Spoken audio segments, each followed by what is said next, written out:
Speaker, with a rider on the discussions that are going to happen. Number one, Mr. Speaker, I think in this country, one of the things we must acknowledge and accept is that once elections have been done and there is a dispute and Supreme Court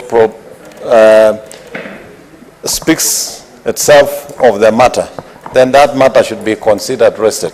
Mr. Speaker, I think as a nation, one of the most important things this committee should not do is to accept and set a precedence that when you lose election, you can actually use violence to get back to discussion and be accommodated within government.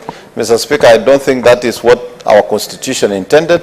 We need to be progressive, and once you lose an election, accept the results. You can challenge or propose amendments, change your policies that will probably address some of the things that are required without necessarily causing violence in the country.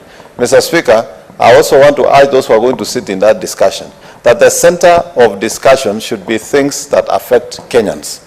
We in Kenya Kwanza, Mr. Speaker, had already proposed, and I wish the Azimio side would have just graciously accepted our proposal, that we create an official opposition leader position within Parliament, Mr. Speaker, and that was within our plan as Kenya Kwanza. Mr. Speaker, after all this suffering and violence, after the loss of property by Kenyans, after loss of lives, finally the chicken have come home to roost, and Azimio now have accepted that we need to create the position of official opposition, which we proposed, and we thought it is extremely important, Mr. Speaker, that those in the opposition can also be heard in Parliament, Mr. Speaker. Mr. Speaker, as we conclude the dialogue, I would also want to urge those who are going to discuss that the compensation of property destroyed must also be discussed. And I propose, Mr. Speaker, to those who are going to sit there, that the funds should be sourced from political parties